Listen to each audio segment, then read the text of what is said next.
I'm Dr. Peter O'Donnell. I'm a medical oncologist at UChicago Medicine.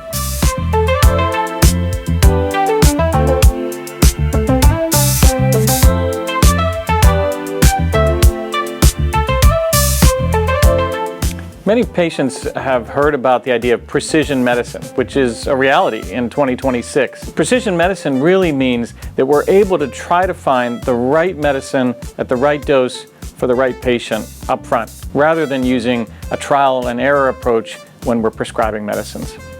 Many people have heard about the idea of genetic testing in the past for predicting their chance of getting a disease, developing cancer, or developing some type of disease, perhaps like Alzheimer's. Precision medicine is not focused on that. What precision medicine is aimed to do is to try to find the genetic information that needs to help identify a right treatment.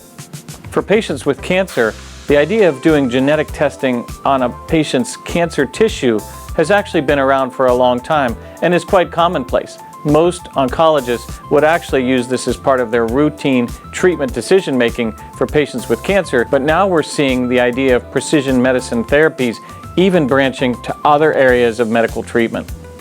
This type of profiling is sometimes called pharmacogenetics or pharmacogenomics, which really means testing that other side of the coin, testing that genetic information that all of us have inside of us inherited from our parents that can really inform whether we can choose the right treatment for the right patient.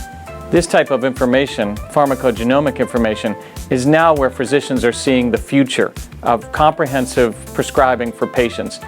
Doing this type of testing is straightforward. Most patients can simply give us a blood sample or even a cheek swab to obtain the amount of DNA necessary to do this type of test. This type of testing is not sequencing the entire genome. This is targeted testing for certain areas of the DNA that will inform prescribing.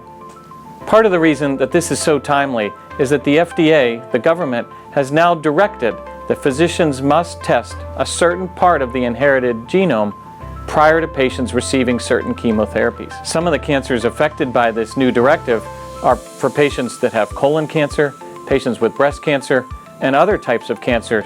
And these are common cancers that many patients unfortunately have to deal with. And so this type of testing really could apply to a broad number of individuals. These types of tests can return results within a week, and the idea is then that the physician can tailor or customize or personalize your dose of chemotherapy before you start. While 10 years ago we could have only imagined that this type of approach would be possible, now this type of approach is actually happening today. We see this as a major leap forward in our ability to care for patients in the best way.